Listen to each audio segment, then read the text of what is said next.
নমস্কার, আমি অঞ্জনা। আমার রান্নাঘরে সবাইকে স্বাগত। গরম তো প্রচণ্ড পড়েছে, আমাদের আর সেরকম রিচ খাবার খেতে ইচ্ছা করছে না, কিন্তু একটু শাক পাতা তো খেতেই হবে আমাদের। তো আজকে আমি দেখাবো চিংড়ি মাছ দিয়ে কুমড়ো শাক। তো চলুন ভিডিওটা শুরু করি। এখানে দেখুন কি সুন্দর, একদম চকচকে ডগডগে লগা একদম কুমড়ো শাক আমাকে পাশের বাড়ি থেকে দিয়ে গেল। তো আমি এটাকে রান্না করব কিভাবে, প্রথমে শাকটা দেখিয়ে দিচ্ছি। আর শাকটাকে আমি এবার ছোট ছোট করে কেটে নেব। কুমড়ো শাকটা দেখে আমার এত লোভ হলো, তো আমি বাজার থেকে চিংড়ি মাছও আনতে বলে দিলাম। বেশ বড় বড় সাইজের চিংড়িও নিয়ে এসেছি। চলুন তাহলে ভিডিওটা শুরু করি। কুমড়ো শাকগুলো আমি কেটে ধুয়ে নিয়েছি, পরিষ্কার করে কেটে ধুয়ে নিয়েছি। একদম মনে হচ্ছে তাজা, যেই জলে দিয়েছি আরও বেশি তাজা হয়ে গেছে। আর এদিকে কিন্তু সেই চিংড়িগুলোকে আমি ছাড়িয়ে পরিষ্কার করে ধুয়ে নুন হলুদ মাখিয়ে রেখে দিয়েছি। এখানে একটা কড়াই বসিয়ে নিয়েছি। শুধু কড়াইয়ের মধ্যে আমি এখানে কুমড়ো শাকগুলো দিয়ে দেবো। এখানে কিন্তু কোনো তেল মশলা এখন ব্যবহার করব না। শাকগুলো দিয়ে দেবো, শাক আর ডাঁটা যে একসাথেই সব দিয়ে দেবো।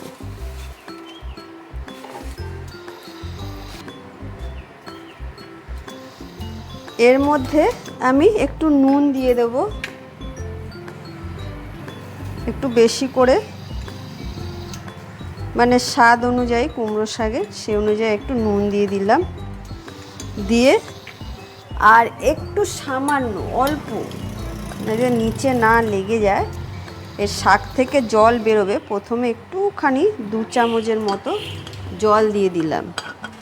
দিয়ে এটাকে একটু সেদ্ধ করে নেব, মানে এটা চাপা দিয়ে সেদ্ধ করে নেব। 5 মিনিট মতো আমি ঢাকা দিয়ে রেখেছিলাম। এবার ঢাকনাটা আমি খুলে নেব। দেখুন পুরো কড়াই ভরে গেছিলো। এবার কড়াইতে কতটুকু মজে গিয়ে একদম নেমে গেছে। তো এবার এটাকে আমি একটু নাড়িয়ে দেবো ভালো করে এবার নাড়িয়ে দিলাম। একটুখানি হয়ে গেছে। এবার এর মধ্যে হলুদ দিয়ে দেবো,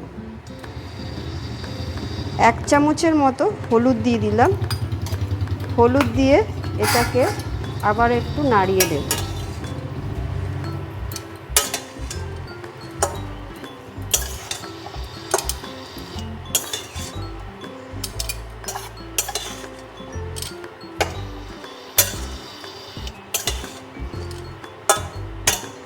দিয়ে 5 মিনিটের জন্য আবার চাপা দেবো। চাপা দিয়ে আমি একটা মশলা তৈরি করে নেব। 5 মিনিট চাপা থাকবে। এখানে আমি 2 টেবিল চামচ মতো চার মগজকে জলে ভিজিয়ে রেখেছি 1 ঘন্টা আগে। আর এখানে 2 টেবিল চামচ সর্ষে নিয়েছি, কালো সর্ষে।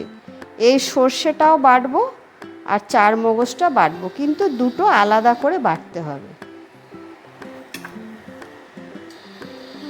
সর্ষে আর চার মগজ দুটোই আমি আলাদা করে বেটে নিয়েছি। এবার আমি ঢাকনাটা, 5 মিনিট হয়ে গেছে, ঢাকনাটা এবার খুলে নেব।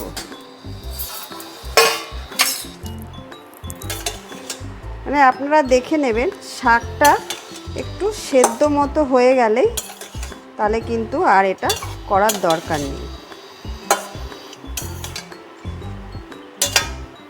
আমি এখানে শাকটাকে অনেকক্ষণ একটু ভাপ দিয়ে নিলাম, মানে একটু ভাপ দিয়ে সেদ্ধ মতো করে নিলাম। তো এখানে আমার এটা একদম নরম হয়ে গেছে। এটাকে এবার আমি আলাদা একটা পাত্রে নামিয়ে রাখব। শাকটা একটা থালায় আমি ঢেলে নিলাম। নিয়ে এখানে একটা কড়াই বসিয়ে দিয়েছি। কড়াইয়ে দিয়ে দেবো তেল। 5 থেকে 6 চামচের মতো তেল দিয়ে দিলাম। তেলটাকে একটু ছড়িয়ে দিলাম। তেলটা গরম হয়ে গেছে। এর মধ্যে আমি দিয়ে দেবো অল্প করে কালো জিরে। কালো জিরে 4 চামচের 4 ভাগের 1 ভাগ একটু কালো জিরে দিলাম ফোড়নে। 2টো শুকনো লঙ্কা দিয়ে দিলাম।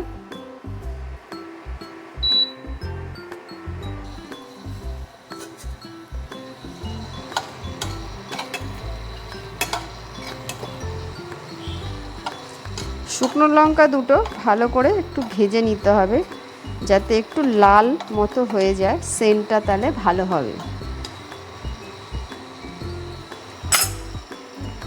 শুকনো লঙ্কা দুটো লাল হয়ে গেছে। এবার এর মধ্যে আমি দিয়ে দেবো এই চিংড়ি মাছগুলো।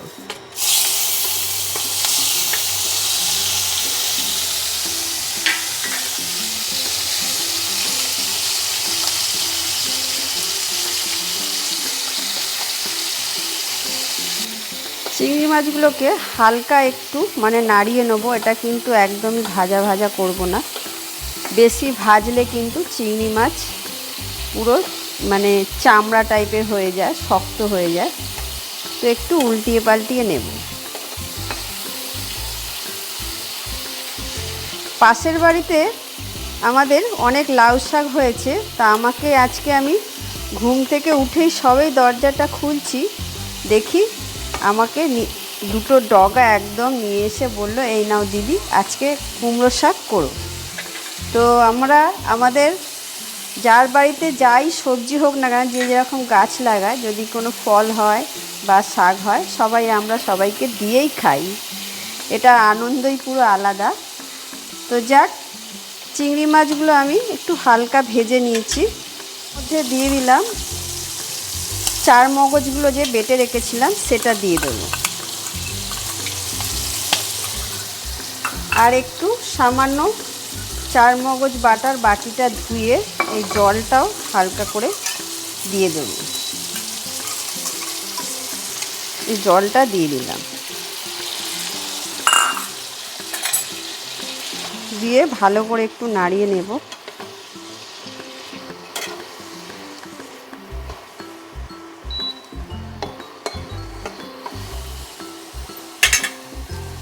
এখানে কটা কাঁচা লঙ্কা নিয়ে নিয়েছি আমি।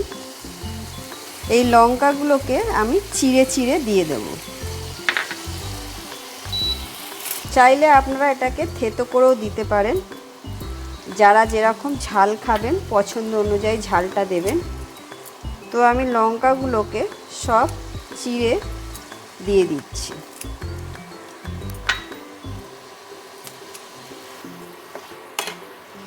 এর মধ্যে দিয়ে দেবো একটু শুকনো লঙ্কার গুঁড়ো, একটু অল্প পরিমাণে। এটা কিন্তু একদম রেড চিলি, ঝাল হয় না, শুধু কালারটা হবে। তাই এই লঙ্কাটা আমি একটু 1/2 চামচের কম একটু দিয়ে দিলাম। দিয়ে একটু সামান্য আর একটু জল দিয়ে দেবো।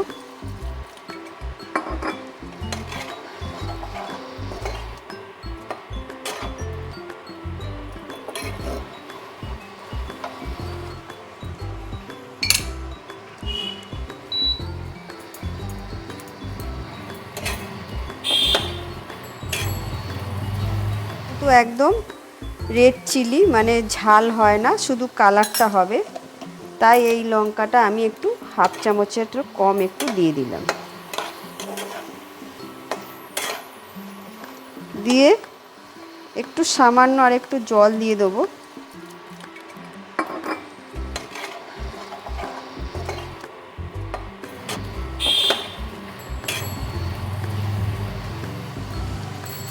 এবার এর মধ্যে আমি এই কুমড়ো শাকগুলোকে আমি দিয়ে দেব।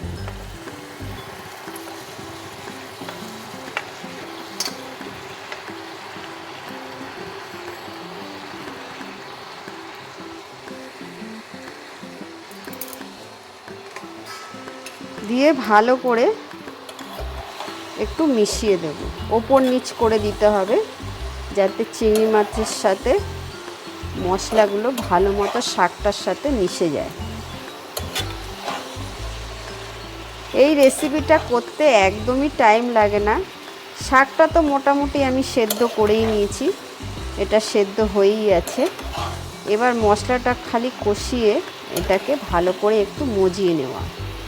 তো যাই হোক, এই রকমভাবে আপনারা ভালো করে কষিয়েই রান্না করবেন। এর মধ্যে এখন আমি সর্ষে বাটাটা কিন্তু দিইনি, ওটা দিতে হবে। তো এইভাবে এরকম করে এবার মিশিয়ে নিয়ে আমি এটাকে 5 মিনিটের জন্য চাপা দিয়ে দেবো। আবারও আমি 5 মিনিটের জন্য চাপা দিয়ে দিচ্ছি।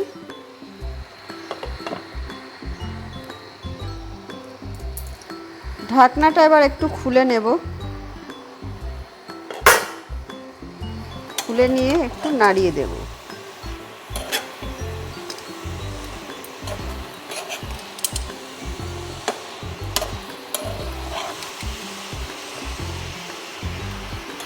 যারা চারমগজ পছন্দ করেন না তারা কিন্তু এটাতে পোস্তও ব্যবহার করতে পারেন চারমগজের পরিবর্তে। তো এটা আমি একটু নাড়িয়ে দিলাম।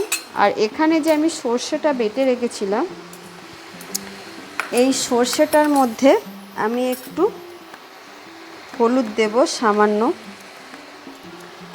আর দেব এতে একটু নুন দেব,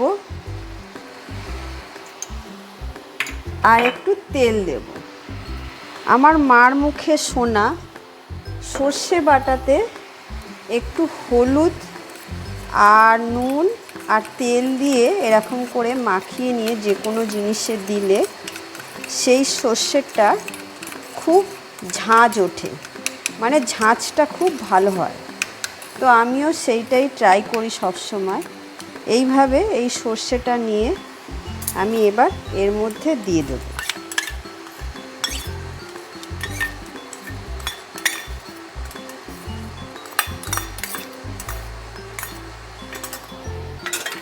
দিয়ে সর্ষেটা দিয়ে আবার আমি ভালো করে এটা নাড়িয়ে দেব।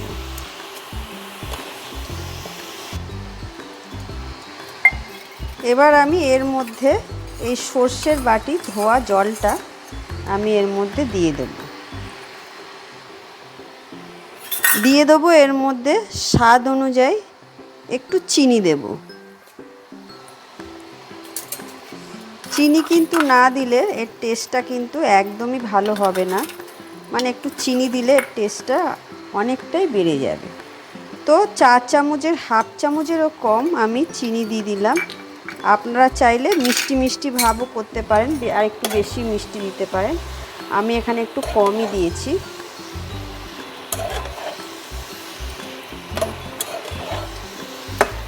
চিনিটা দিয়ে ভালো করে কিন্তু নাড়িয়ে দিতে হবে, যেন সব সবজির মধ্যেই যেন মিষ্টিটা মিশে যায়। এবার এটাকে আরেকটু চাপা দেব, মিনিট 2 মতো এটা চাপা দিয়ে রাখবো। ঢাকনাটা একটু খুলে নেব, খুলে এবার ভালো করে নাড়িয়ে চাড়িয়ে নেব। দেখুন কি সুন্দর দেখতে হয়েছে, পাতাগুলো একদম মাখো মাখো হয়ে গেছে, আর সমস্ত কিন্তু সেদ্ধ ভালো মতো হয়ে গিয়ে এটা একদম রেডি।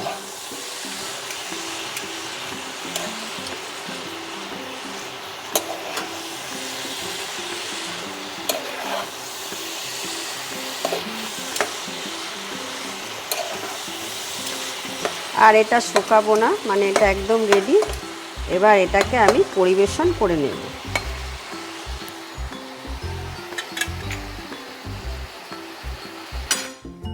এখানে আমি পরিবেশন করে নিলাম।